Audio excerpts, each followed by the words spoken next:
Hello everyone, स्वागत है आपका आपके अपने educational YouTube channel SKD zone में।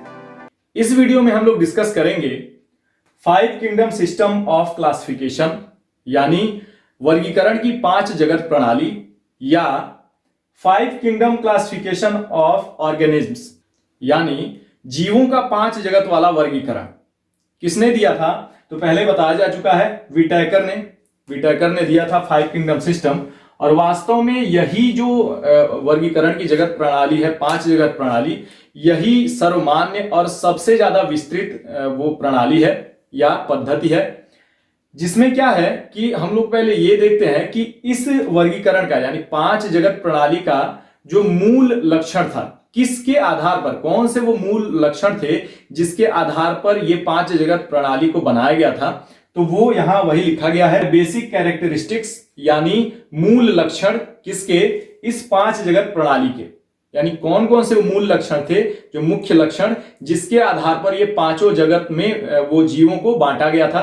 तो ये 3 थे वो, जिसको नीचे से ऊपर हम लोग डील करेंगे। सबसे पहला ये है, दूसरा ये है और तीसरा ये है। यानी पहला है कॉम्प्लेक्सिटी ऑफ सेल यानी कोशिका की जटिलता। यानी जो जीव बना है उसमें जो कोशिका है वो कोशिका सिंपल है यानी सरल है या ज्यादा जटिल है। तो उसको अभी हम लोग एक एक करके डिस्कस करेंगे। तो पहला है कॉम्प्लेक्सिटी ऑफ सेल यानी कोशिका की जटिलता। दूसरा जो मूल लक्षण है इस वर्गीकरण जगत प्रणाली का, वो है कॉम्प्लेक्सिटी ऑफ ऑर्गेनिज्म्स यानी जीवों की जटिलता। जो जीव है उसका शरीर एक कोशिका से बना हुआ है कि बहुत सारी कोशिकाओं से बना हुआ है, यहां पे वो डिस्कस करेंगे। और उसके बाद हम लोग तीसरा मूल लक्षण जो है क्या है, मोड ऑफ न्यूट्रिशन यानी पोषण की विधियां। जो जीव है वो किन किन विधियों से पोषण अपना करता है वो देखेंगे। और इन्हीं तीनों मूल लक्षणों के आधार पर ये 5 जगत बनाया जाएगा अभी। ठीक, तो शुरू करते हैं यहां से, कॉम्प्लेक्सिटी ऑफ सेल यानी कोशिका की जटिलता। तो इतना समझिएगा कि जिन कोशिकाओं में सेल ऑर्गेनेल यानी कि कोशिकांग और उसके अंदर जो है केंद्रक झिल्ली नहीं पाई जाती है, वो सबसे सिंपल या कह सकते हैं सिंपलेस्ट सेल होती है। यानी कि कौन सी कोशिका होती है, प्रोकैरियोटिक। तो एक क्या लिख सकते हैं यहां, एक हो सकता है क्या, प्रोकैरियोटिक। प्रोकैरियोटिक यानी वे ऑर्गेनिज्म जो प्रोकैरियोटिक सेल से बने हुए हैं। और दूसरा क्या हो सकता है, दूसरा हो सकता है क्या, यूकैरियोटिक। दूसरा हो जाएगा क्या, यूकैरियोटिक। ठीक, तो अब क्या है यहां ये समझिए कि कोशिका की जटिलता क्या है, कि जो जीव बना है वो कैसी कोशिका से बना है। तो जो प्रोकैरियोटिक है वो वास्तव में क्या है, ये सिंपलेस्ट सेल है, सिंपलेस्ट सेल। क्यों? क्योंकि इसमें ना तो केंद्रक झिल्ली पाई जाती है, ना तो कोई उससे केंद्र वो झिल्ली से घिरे हुए कोशिकांग पाए जाते हैं। इसलिए ये सेल का सबसे सिंपलेस्ट फॉर्म होता है प्रोकैरियोटिक। ठीक, तो अब क्या है कि प्रोकैरियोटिक कोशिकाओं से बने हुए जीव एक तरफ रखे गए, किनके आधार पर, कॉम्प्लेक्सिटी ऑफ सेल के आधार पर। वास्तव में ये कैसे थे, ये थे क्या, मोनेरा। ये मोनेरा यानी पहला जो किंगडम था मोनेरा, वो कैसे जीवों को रखता था, प्रोकैरियोटिक को, जो पहले ही लक्षण से पता चल गया। दूसरा जो अब मूल लक्षण हम देखेंगे वो क्या देखेंगे, कॉम्प्लेक्सिटी ऑफ ऑर्गेनिज्म, जीवों की जटिलता। कि जीव जो है वो एक कोशिका से बना हुआ है, उसका शरीर की बहुकोशिकीय है। तो उसके आधार पर अब यूकैरियोटिक भी बटेगा 2 में, यूकैरियोटिक यूनिसेल्युलर और यूकैरियोटिक मल्टीसेल्युलर। क्लियर? क्योंकि प्रोकैरियोटिक तो केवल यूनिसेल्युलर ही रहेगा, उसमें मल्टीसेल्युलर नहीं आएगा। तो अब यूकैरियोटिक में भी क्या आ जाएगा, यूनिसेल्युलर पहले आ जाएगा। तो एक जो हो जाएगा वो क्या हो जाएगा, unicellular, unicellular eukaryotic, unicellular eukaryotic. और दूसरा क्या आ जाएगा, दूसरा आ जाएगा मल्टीसेल्युलर यूकैरियोटिक। क्लियर? अब क्या है कि ये यूनिसेल्युलर जो यूकैरियोटिक है, ये वास्तव में क्या है, अभी हम लोगों ने डिस्कस किया था पिछले वीडियो में, क्या था, प्रोटिस्टा। तो यूनिसेल्युलर यूकैरियोटिक, इसका मतलब क्या है, ये है प्रोटिस्टा। ऐसे जीव जो कैसे होते हैं, यूनिसेलुलर और यूकैरियोटिक, उनको कहां रखा गया है, प्रोटिस्टा में। तो 2 जगत मिल गए, अभी 3 बाकी हैं। अब मल्टी सेलुलर यूकैरियोटिक यानी बहुकोशिकीय यूकैरियोटिक में मोड ऑफ न्यूट्रिशन यानी पोषण की विधियों के आधार पर इनको 3 भागों में बांटा जा सकता है। पहला क्या हो सकते हैं कि वे मल्टी सेलुलर यूकैरियोटिक जीव यानी कि वे बहुकोशिकीय यूकैरियोटिक जीव जो कैसे हो, ऑटोट्रॉफिक हो। ऑटोट्रॉफिक यानी जिनके अंदर क्लोरोफिल पाया जाता हो और वो अपना पोषण कर सकते हो। दूसरे क्या हो सकते हैं कि सड़े गले चीजों पर अपना भोजन प्राप्त करें, उसको कह देंगे क्या, सैप्रोफिटिक। सैप्रोफिटिक। और लास्ट में आ जाएंगे वे जो अपना भोजन स्वयं तो ना बना सकते हैं, लेकिन क्या करते हैं कि भोजन को पूरा का पूरा खाते हैं, यानी अंतर ग्रहण करते हैं, उसको पचाते हैं और अवशोषण करते हैं। ये सारी विधियों वाले कौन हो जाएंगे, हेट्रोट्रॉपिक होंगे, लेकिन होलोजोइक टाइप के होंगे। अब ये भी हेट्रोट्रॉपिक है लेकिन कैसे हैं, सैप्रोफिटिक है, यानी सड़े गले चीजों पर पोषण प्राप्त करने वाले। तो अगला क्या हो जाएगा, तीसरा जो मोड ऑफ न्यूट्रिशन हो जाएगा वो कैसा हो जाएगा, हेट्रोट्रॉपिक। हेट्रोट्रॉपिक क्या हो जाएगा, हेट्रोट्रॉफिक।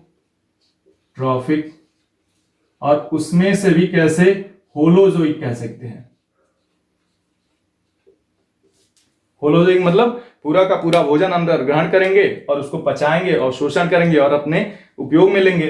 तो अब क्या है देखिए, ऑटोट्रॉपिक मल्टी सेलुलर यूकैरियोटिक क्या हो जाएंगे, ये वास्तव में प्लांटी हो जाएंगे। यानी कि तीसरा जगत जो है प्लांटी, यहां मिल गया, ठीक। सैप्रोफिटिक कौन हो जाएंगे, सैप्रोफिटिक है और नॉन मोटाइल है लेकिन प्लांट लाइक ही है, कौन हो जाएंगे, फंजाई। तो फंजाई है, सैप्रोफिटिक है। देखिए ये भी मल्टी सेलुलर है, यूकैरियोटिक है, लेकिन कैसे है, सैप्रोफिटिक है। सड़े गले चीजों पे अपना भोजन प्राप्त करते हैं, एक जगह से दूसरी जगह नहीं आ जा पाएंगे, वहीं फिक्स रहेंगे, फंजाई। और मल्टी सेलुलर यूकैरियोटिक होने के बावजूद भी कैसे हैं, हेट्रोट्रॉपिक हैं और होलोजोइक हैं, यानी भोजन को ग्रहण करते हैं, इंजेक्शन करते हैं, अंतर ग्रहण करते हैं, उसको खाते हैं, पचाते हैं और अपने उपयोग में लेते हैं। तो ये कौन से हो जाएंगे, ये हो जाएंगे एनिमैलिया, सभी जो भी एनिमल हैं, ठीक। तो अब देखिए क्या है कि सबसे पहले क्या देखा हम लोगों ने कि जो पहला मूल लक्षण था क्या था, कॉम्प्लेक्सिटी ऑफ सेल, उसके आधार पर हमें पहला वो जगत मिल गया क्या, प्रोकैरियोटिक, जो कि मोनेरा हो गया। दूसरा जो यूकैरियोटिक था, अब इसमें भी क्या है कि 2 तरह के कंडीशन हो सकते हैं कि यूकैरियोटिक क्या है, यूनिसेलुलर हो सकता है, यूकैरियोटिक क्या है, मल्टीसेलुलर हो सकता है। तो यूकैरियोटिक यूनिसेलुलर है तो प्रोटिस्टा हो जाएगा। यूकैरियोटिक मल्टीसेलुलर अगर हो गया, यूकैरियोटिक मल्टीसेलुलर, तो 3 कंडीशन आ जाएंगे किसके, on the basis of mode of nutrition, यानी पोषण की विधियों के आधार पर 3 कंडीशन आ जाएंगे। मल्टी सेलुलर यूकैरियोटिक होने के साथ साथ अगर ऑटोट्रॉफिक है तो प्लांटी जगत में आ जाएगा। मल्टी सेलुलर और यूकैरियोटिक होने के साथ साथ अगर सैप्रोफिटिक है तो फंजाई उसमें आ जाएगा जगत में। और मल्टी सेलुलर यूकैरियोटिक होने के साथ साथ अगर हेट्रोट्रॉपिक है, वो भी होलोजोइक टाइप का, यानी कि भोजन को खाता है, पचाता है, गमन कर सकता है, ये सब टाइप का, तो किस में आ जाएगा, एनिमेलिया जगत में आ जाएगा। तो वास्तव में इस मल्टी सेलुलर यूकैरियोटिक में से कौन निकलेंगे, 3 जगत ये निकल जाएंगे, जिसमें कौन कौन से हो जाएंगे, प्लांटी, फंजाई और एनिमेलिया। तो यहाँ 5 जगत हमें इन 3 मूल लक्षणों से या 3 मूल विशेषताओं से मिल गए, कौन कौन से, मोनेरा, प्रोटिस्टा, प्लांटी, फंजाई और एनिमेलिया, ठीक। अब हम क्या देखेंगे कि इन 5 जगत का, इन 5 किंगडम में जो जो जीव रखे गए हैं उनका तुलनात्मक, उनके लक्षणों का तुलनात्मक अध्ययन हम लोग करेंगे। तो चलिए देखते हैं क्या है। अब हम विटेकर के 5 जगत प्रणाली यानी 5 किंगडम सिस्टम के 5 किंगडम्स के लक्षणों का तुलनात्मक अध्ययन करेंगे।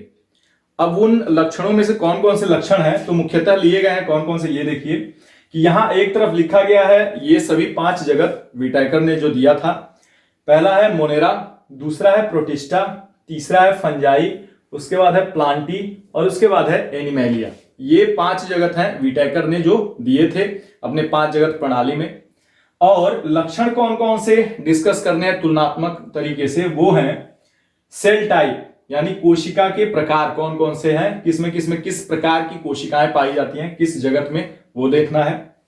दूसरा है न्यूक्लियर मेम्ब्रेन यानी किस जगत के जीवों में न्यूक्लियर मेम्ब्रेन पाया जाता है उनकी कोशिकाओं में, और किन में नहीं पाया जाता वो देखना है। तीसरा है सेल वॉल यानी कोशिका भित्ति, तो किस जगत के जीवों के कोशिका में कोशिका भित्ति पाई जाती है, और पाई भी जाती है तो किस पदार्थ की बनी होती है और किस में नहीं पाई जाती है, ये सब देखेंगे।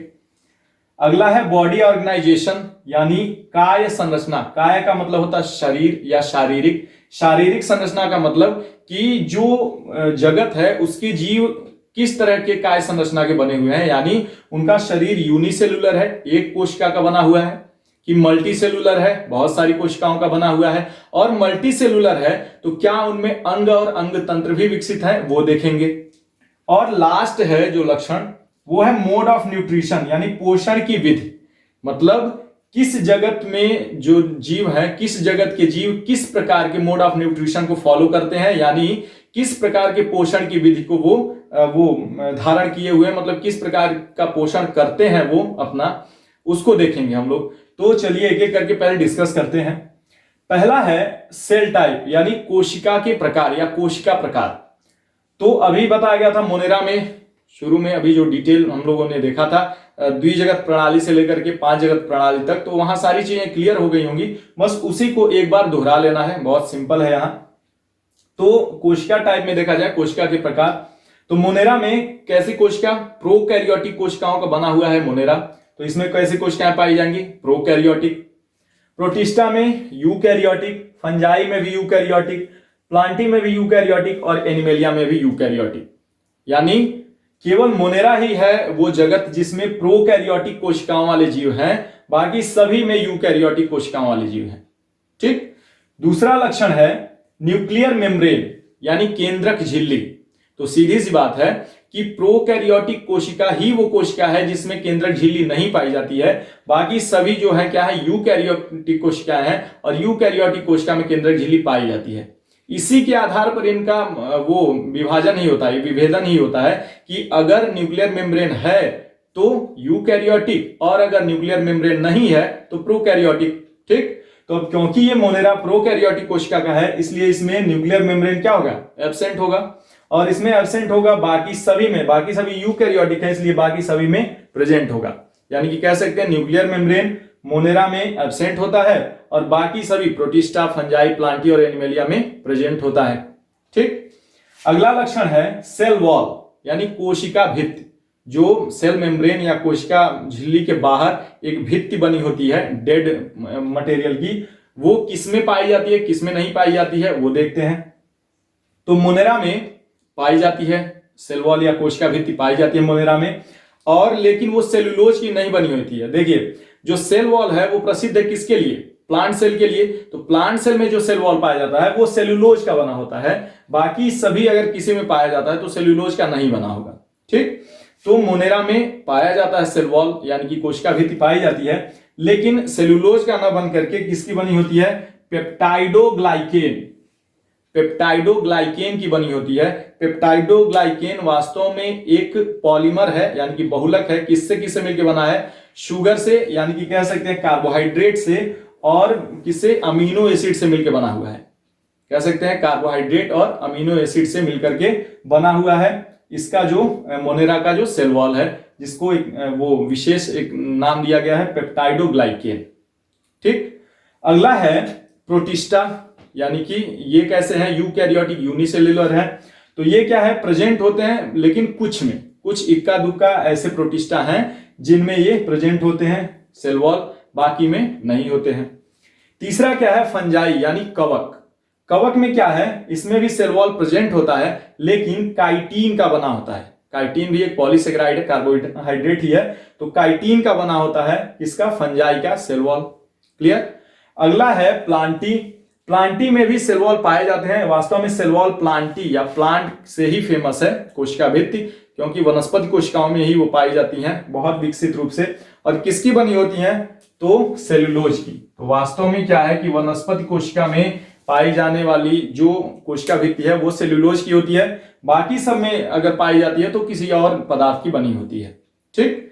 और लास्ट में जो है एनिमेलिया, उसमें एब्सेंट होता है, यानी कि जंतु कोशिकाओं में सेल वॉल नहीं पाया जाता है। क्लियर। अगला जो लक्षण है वो क्या है, बॉडी ऑर्गेनाइजेशन यानी काय संरचना या शारीरिक संरचना कह सकते हैं। तो शरीर की संरचना किससे बनी है, तो सीधा सा है, मोनेरा में वे जीव रखे गए हैं जो प्रोकैरियोटिक यूनिसेलुलर हैं, और प्रोटिस्टा में वे जीव रखे गए हैं जो यूकैरियोटिक यूनिसेलुलर हैं। तो यहां वही लिखा गया, मोनेरा में कैसा, यूनिसेलुलर, यानी पूरा शरीर उसका एक ही कोशिका का बना होता है, और कैसी कोशिका का, प्रोकैरियोटिक, यानी कि एक कोश की जीव है। दूसरा है प्रोटिस्टा, प्रोटिस्टा भी एक कोश की जीव है लेकिन यूकैरियोटिक है। ठीक, तो ये दोनों एक कोशिका के बने हुए हैं, तो एक कोश की हो गए। इसका शरीर संरचना या शारीरिक संरचना क्या हो गया, एक कोश की या कोशिका स्तर का। ठीक, अगला है, जो भी इसके बाद है वो मल्टी सेलुलर होंगे यानी बहुकोश के होंगे। तो देखिए, फंजाई मल्टी सेलुलर होता है, और मल्टी सेलुलर यानी बहुकोशिकीय में कुछ एक प्रकार की कोशिकाएं, समान प्रकार की आकार की और कार्य करने वाली कोशिकाएं एक गुच्छा बना लेती कहीं कहीं एक विशेष कार्य करने के लिए, जिसको टिश्यू कहते हैं या ऊतक कहते हैं। तो मल्टी सेलुलर होते हैं और उनमें ऊतक का भी विकास हो गया रहता है कुछ फंजाई में। ठीक, अब यहां पे एक अपवाद है, फंजाई में जो ईस्ट है वो अपवाद है। वो कैसा होता है, वो यूनिसेलुलर होता है। जो ईस्ट है वो कैसा होता है, यूनिसेलुलर होता है, एक अपवाद है। बाकी सभी मल्टी सेलुलर होते हैं और टिश्यू उसमें विकसित हो गए होते हैं, यानी ऊतक आ गए होते हैं। कुछ जो कोशिकाएं हो मिलकर के ऊतक का भी निर्माण कर चुकी होती है, यानी कि विकास अब धीरे धीरे बढ़ रहा है आगे। ठीक, अब क्या है, अगला है प्लांटी, यानी कि पादप जितने भी आ जाएंगे प्लांट्स, उसमें क्या है, मल्टी सेलुलर होते हैं। ठीक, हाँ, इसमें अब प्लांटी को जब डिटेल में हम लोग पढ़ेंगे तो उसमें एल्गी भी आएगा, ब्रायोफाइटा भी आएगा, टेरिडोफाइटा, जिम्नोस्पर्म, एंजियोस्पर्म, ये सब आएंगे। तो उसमें मल्टी सेलुलर में एक, जब एल्गी हम लोग पढ़ेंगे तो एल्गी में यूनिसेलुलर एल्गी भी पाए जाते हैं। तो एक अपवादवश उसको देख सकते हैं, वहां हम लोग देखेंगे डिटेल में। लेकिन यहाँ पे जो कैरेक्टर लिखे गए हैं वो सामान्यतः ऐसा होता है वो लिखा गया है, यहाँ पे एक्सेप्शन यानी कि अपवाद को नहीं बताया गया है। ठीक, तो प्लांटी में क्या है, मल्टी सेलुलर होते हैं, यानी कि इनका जो शरीर है वो कैसा, बहुकोशिकीय होता है, और बहुकोशिकीय में भी कैसा, टिश्यू का निर्माण हो गया होता है, यानी कि कोशिकाएं मिल मिल करके समान प्रकार की कोशिकाएं टिश्यू बनाती हैं, ऊतक, और फिर से उन ऊतक से ऑर्गन्स बनते हैं यानी अंग बनते हैं, जड़, पत्तियां, तना, ये सारी चीजें बनती हैं।